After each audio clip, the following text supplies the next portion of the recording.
2020년 9월 11일 작은마을교회 말씀 묵상을 시작합니다. 우리 다 함께 찬송가 199장 함께 찬양하겠습니다.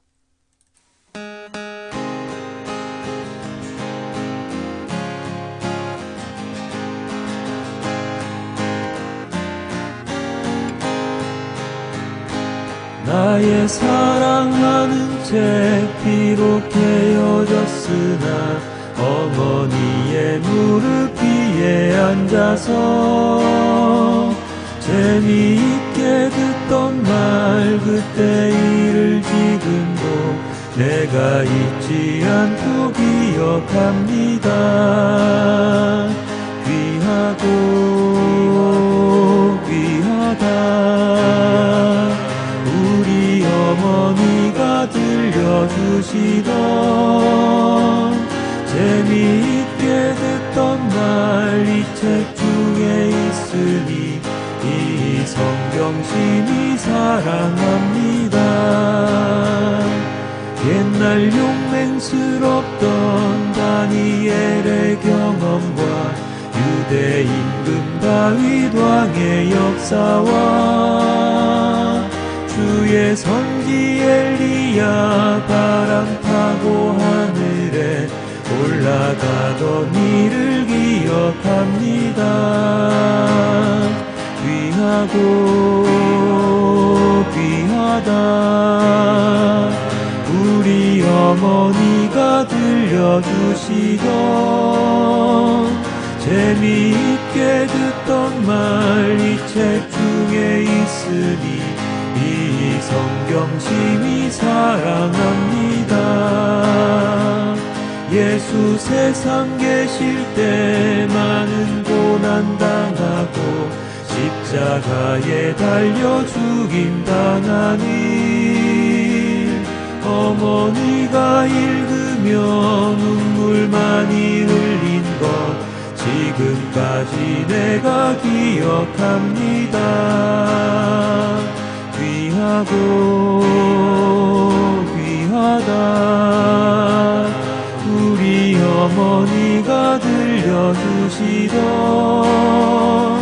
재미있게 듣던 말 이 책 중에 있으니 이 성경심이 사랑합니다. 그때 일은 지나고 나의 눈에 와나오 어머니의 말씀 기억하면서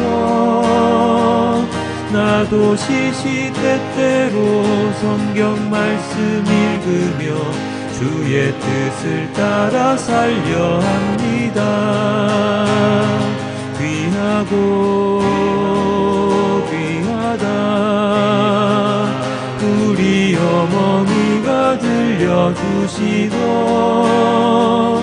재미있게 듣던 말 이 책 중에 있으니 이 성경심이 사랑합니다.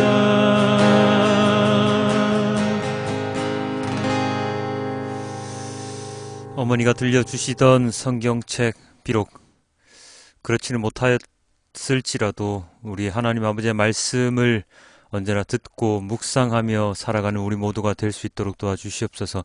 귀하고 귀한 말씀을 우리에게 주신 하나님, 그것을 받는 자가 선택받은 자라고 생각을 합니다. 하나님의 말씀은 이 세상에 언제나 울려 퍼지고 있으나 그 말씀을 진리로 믿고 따르는 자가 선택받은 자라고 생각을 합니다. 주님, 저를 선택하여 주셔서 저에게 언제나 하나님 아버지의 말씀을 들려주셔서 감사하며 이 말씀을 전할 수 있도록 저희의 모든 것을 사용할 수 있도록 허락해 주셔서 너무나도 감사합니다. 하나님 아버지의 말씀을 이 세상 끝까지 언제나 전하는 자로서 살아갈 수 있도록 주님 인도하여 주시옵소서. 이 모든 말씀 우리 주 예수 그리스도의 이름으로 기도드렸습니다. 아멘. 오늘의 말씀은 마가복음 14장 53절에서 65절까지와 그 병행 본문들입니다. 그들은 예수를 대제사장에게로 끌고 갔다. 그러나 그러자 대제사장들과 장로들과 율법학자들이 모두 모여들었다. 베드로는 멀찍이 떨어져서 예수를 뒤따라 대제사장의 집 안마당에까지 들어갔다. 그는 하인들과 함께 앉아 불을 쬐고 있었다. 대제사장들과 온 의회가 예수를 사형에 처하려고 그를 고소할 증거를 찾았으나 찾아내지 못하였다. 예수에게 불리하게 거짓으로 증언하는 사람이 많이 있었지만 그들의 증언은 서로 들어맞지 않았다. 더러는 일어나서 그에게 불리하게 거짓으로 증언하여 말하기를 우리가 이 사람이 말하는 것을 들었는데 내가 사람의 손으로 지은 이 성전을 허물고 손으로 짓지 않은 다른 성전을 사흘 만에 세우겠다 하였습니다. 그러나 그들의 증언도 서로 들어맞지 않았다. 그래서 대제사장이 한가운데 일어서서 예수께 물었다. 이 사람들이 그대에게 불리하게 증언하는데도 아무 답변도 하지 않소. 그러나 예수께서는 입을 다무시고 아무 대답도 하지 않으셨다. 대제사장이 예수께 물었다. 그대는 찬양을 받으실 분의 아들 그리스도요. 예수께서 말씀하셨다. 내가 바로 그이요. 당신들은 인자가 전능하신 분의 오른쪽에 앉아 있는 것과 하늘의 구름을 타고 오는 것을 보게 될 것이요. 대제사장은 자기 옷을 찢고 말하였다. 이제 우리에게 무슨 증인들이 더 필요하겠소? 여러분은 이제 하나님을 모독하는 말을 들었소. 여러분의 생각은 어떠하오? 그러자 그들은 모두 예수는 사형을 받아야 마땅하다고 정죄하였다. 그들 가운데서 더러는 달려들어 예수께 침을 뱉고 얼굴을 가리고 주먹으로 치고 하면서 알아맞추어 보아라 하고 놀려대기 시작하였다. 그리고 하인들은 예수를 손바닥으로 쳤다. 마태복음입니다. 예수를 잡은 사람들은 그를 대제사장 가야바에게로 끌고 갔다. 거기에는 율법학자들과 장로들이 모여 있었다. 그런데 베드로는 멀찍이 떨어져서 예수를 뒤따라 대제사장의 집 안마당에까지 갔다. 그는 결말을 보려고 안으로 들어가서 하인들 틈에 끼어 앉았다. 대제사장들과 온 공의회가 예수를 사형에 처하려고 그분을 고발할 거짓 증거를 찾고 있었다. 많은 사람이 나서서 거짓 증언을 하였으나 쓸만한 증거는 얻지 못하였다. 그런데 마침내 두 사람이 나서서 말하였다. 이 사람이 하나님의 성전을 허물고 사흘 만에 세울 수 있다고 하였습니다. 그러자 대제사장이 일어서서 예수께 말하였다. 이 사람들이 그대에게 불리하게 증언하는데도 아무 답변도 하지 않소. 그러나 예수께서는 잠자코 계셨다. 그래서 대제사장이 예수께 말하였다. 내가 살아계신 하나님을 걸고 그대에게 명령하니 우리에게 말해주시오. 그대가 하나님의 아들 그리스도요. 예수께서 그에게 말씀하셨다. 당신이 말하였소. 그러나 내가 당신들에게 다시 말하오. 이제로부터 당신들은 인자가 권능의 보좌 오른쪽에 앉아있는 것과 하늘 구름을 타고 오는 것을 보게 될 것이오. 그때 대제사장은 자기 옷을 찢고 큰 소리로 말하였다. 그가 하나님을 모독하였소. 이제 우리에게 이 이상 증인이 무슨 필요가 있겠소. 보시오. 여러분은 방금 하나님을 모독하는 말을 들었소. 여러분의 생각은 어떠하오? 그러자 그들이 대답하였다. 그는 사형을 받아야 마땅합니다. 그때 그들은 예수의 얼굴에 침을 뱉고 그를 주먹으로 치고 또 더러는 손바닥으로 때리기도 하며 말하였다. 그리스도야, 너를 때린 사람이 누구인지 알아맞추어 보아라. 누가복음입니다. 그들은 예수를 붙잡아서 끌고 대제사장의 집으로 데리고 갔다. 그런데 베드로는 멀찍이 떨어져서 뒤따라갔다. 사람들이 뜰 한가운데 불을 피워놓고 앉아있는데 베드로도 그들 가운데 끼어 앉아있었다. 예수를 지키는 사람들이 예수를 때리면서 모욕하였다. 또 그들은 예수의 눈을 가리고 말하였다. 너를 때린 사람이 누구인지 알아맞추어 보아라. 그들은 그 밖에도 온갖 말로 모욕하면서 예수에게 욕설을 퍼부었다. 날이 밝으니 백성의 장로회, 곧 대제사장들과 율법학자들이 모여서 예수를 그들의 공의회로 끌고 가서 이렇게 말하였다. 그대가 그리스도이면 그렇다고 우리에게 말해주시오. 예수께서 그들에게 말씀하셨다. 내가 그렇다고 여러분에게 말하더라도 여러분은 믿지 않을 것이요. 내가 물어보아도 여러분은 대답하지 않을 것이요. 그러나 이제부터 인자는 전능하신 하나님의 오른쪽에 앉게 될 것이요. 그러자 모두가 말하였다. 그러면 그대가 하나님의 아들이요. 예수께서 그들에게 말씀하셨다. 내가 그라고 여러분이 말하고 있소. 그러자 그들은 말하였다. 이제 우리에게 무슨 증언이 더 필요하겠소? 우리가 그의 입에서 나오는 말을 직접 들었으니 말이오. 요한복음입니다. 먼저 안나스에게로 끌고 갔다. 안나스는 그 해 대제사장인 가야바의 장인인데 가야바는 한 사람이 온 백성을 위하여 죽는 것이 유익하다고 유대 사람에게 조언한 사람이다. 대제사장은 예수께 그의 제자들과 그의 가르침에 관하여 물었다. 예수께서 대답하셨다. 나는 드러내놓고 세상에 말하였소. 나는 언제나 모든 유대 사람이 모이는 회당과 성전에서 가르쳤으며 아무것도 숨어서 말한 것이 없소. 그런데 어찌하여 나에게 묻소? 내가 무슨 말을 하였는지를 들은 사람들에게 물어보시오. 내가 말한 것을 그들이 알고 있소. 예수께서 이렇게 말씀하시니 경비병 한 사람이 곁에 서 있다가 대제사장에게 그게 무슨 대답이냐? 하면서 손바닥으로 예수를 때렸다. 예수께서 그 사람에게 말씀하셨다. 내가 한 말에 잘못이 있으면 잘못되었다는 증거를 대시오. 그러나 내가 한 말이 옳다면 어찌하여 나를 때리시오. 안나스는 예수를 묶은 그대로 대제사장 가야바에게로 보냈다. 아멘. 자, 오늘의 말씀은 사내들인 공의회 앞에 서신 예수님의 이야기입니다. 어제 겟세마네 동산에서 유다가 이끌고 온 무리들에게 예수님께서 붙잡히셨지요. 그리고 시간에 지체 없이 예수님을 공의회로 끌고 갔습니다. 아주 속전속결입니다. 아주 깊은 밤 예수님을 잡았음에도 사내들인 공의회는 열렸고 물론 모든 회원들이 다 모인 것은 아닐 테지만 그 당시 대제사장이었던 가야바 또는 가야바의 장인이었던 안나스의 집에서 예수님을 신문을 합니다. 예수님의 죄를 추궁하고 없는 죄를 만들어 예수님을 정죄하려고 하였지만 그러나 예수님의 죄를 증언하는 많은 이들의 증언이 맞지 않았습니다. 한 사람이 일어나서 사건을 이야기하면 다른 사람이 동조하여 죄를 성립해야 하는데 다른 사람과 말한 사람의 입이 맞지 않는 것이지요. 급박하게 모인 데다가 없는 죄를 만들어내려니 맞을 수가 없습니다. 진퇴양난에 빠진 공의회는 마지막 승부구를 던지지요. 당신이 하나님의 아들 그리스도냐? 이 말은 당신이 하나님이냐? 하는 질문과 동일한 질문입니다. 이 질문을 던진 이유 무엇이겠습니까? 이것저것 다 갖다 대봤지만 죄가 나오지 않자 그들에게 제일 유리한 하나님을 모독하는 죄를 뒤집어 씌우려는 계략이었지요.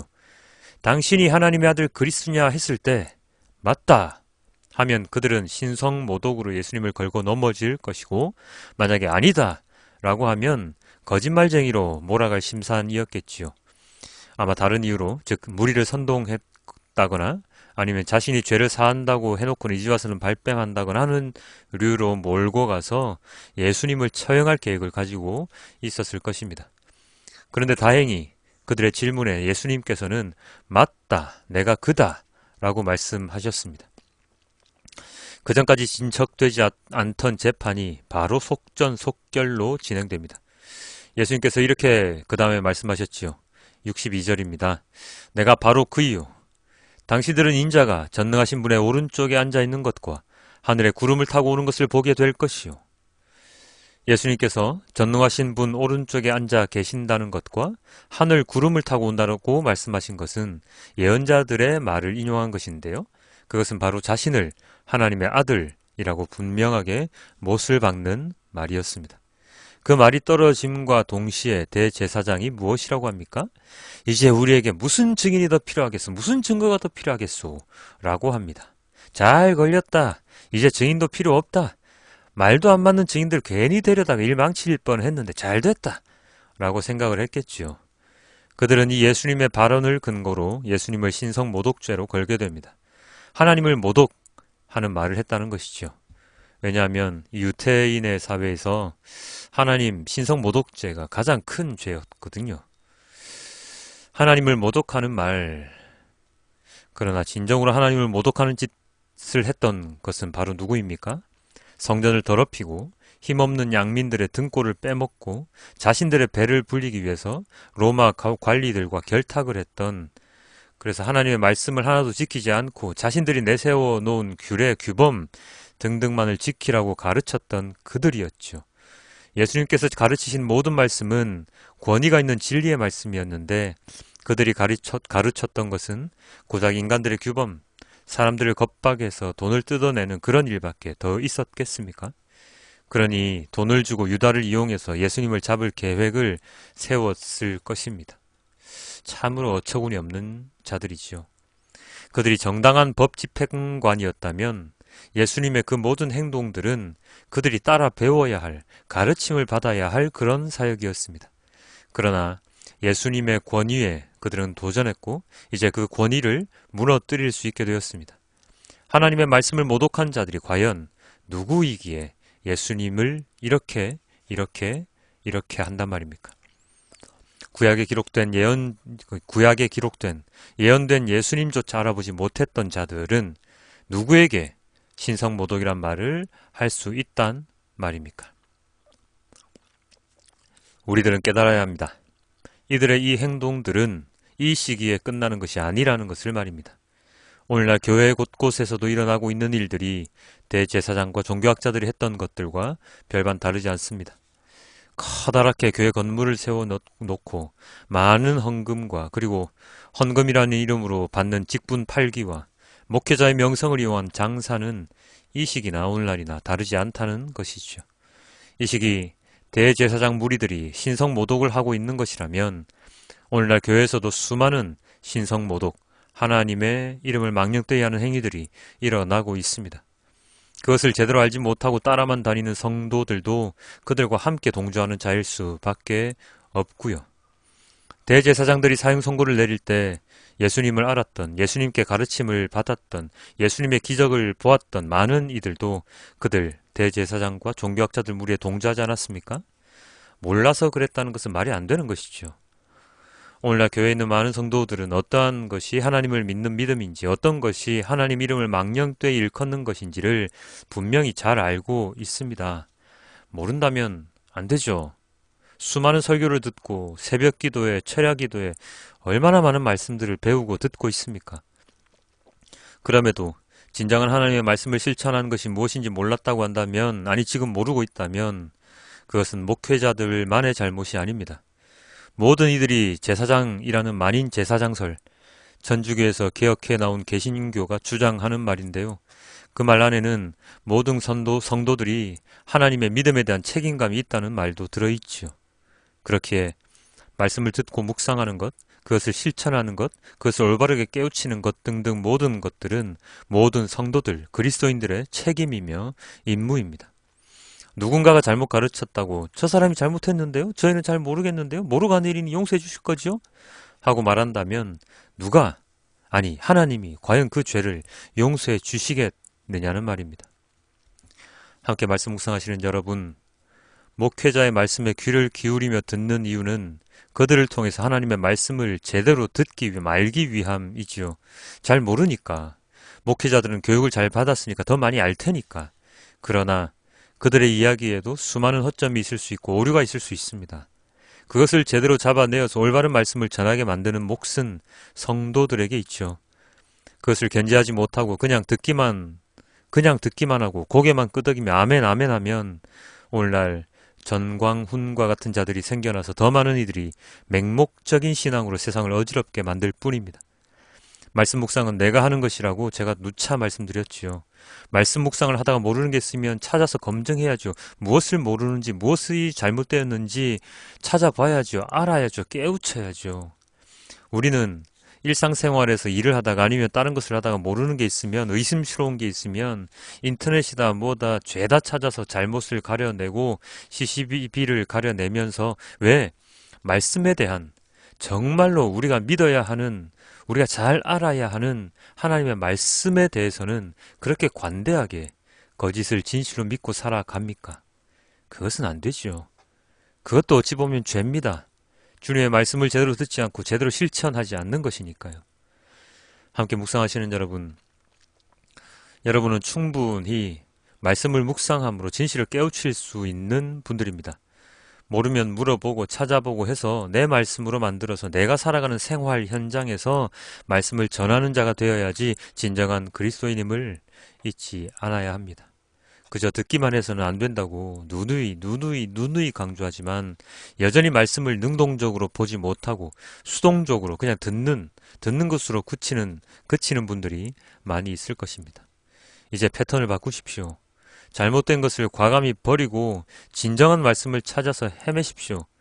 광야를 40년간 헤매이며 하나님의 은혜를 받은 자들처럼 우리들도 진실한 말씀을 찾아 하나님께서 주시는 은혜를 찾아라기보다는 은혜 주시는 그 하나님의 그 자리에 우리가 알지 못하는 말씀을 알기 위하여 그곳으로 가서 내가 있는 곳에서 하나님의 말씀을 마음속 깊이 새기고 주님의 말씀을 정말로 온전하게 아는 자가 되기를 소망해 봅니다. 하나님을 모독하는 말을 듣고서 거기에 끄덕이지 마시고 진실된 주님의 말씀을 잘 가려서 들을 수 있는 온전한 성도가 되기를 주님께 기도드립니다.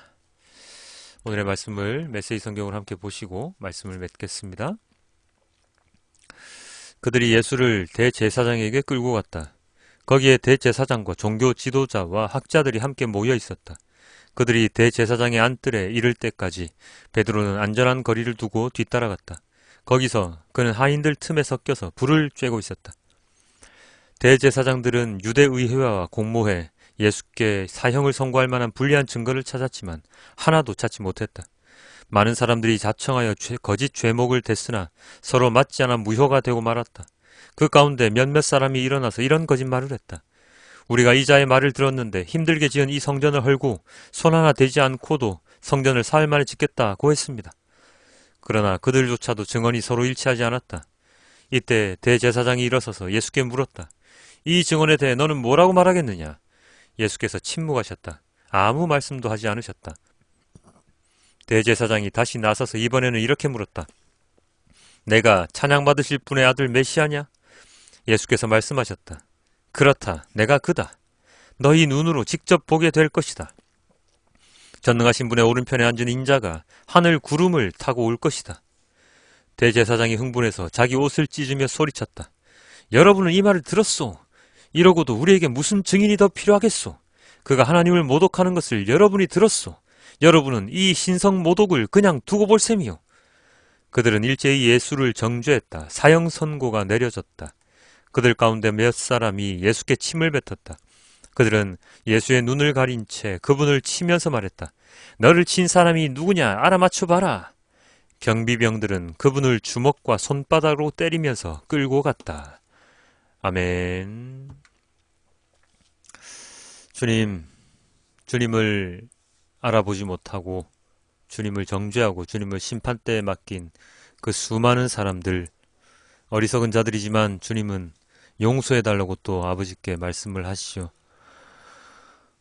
예수님께서 지고 가신 그 십자가, 그리고 모든 것을 짊어지신 그 죄의 무게가 얼마나 크고 무거운지 잘 알고 있습니다. 주님, 예수님의 이 말씀을 잘 알고 있으면서도 우리들 또한 이들처럼 예수님을 팔아넘긴 유대인들처럼 똑같은 삶을 살고 있는 건 아닌지 걱정스럽습니다.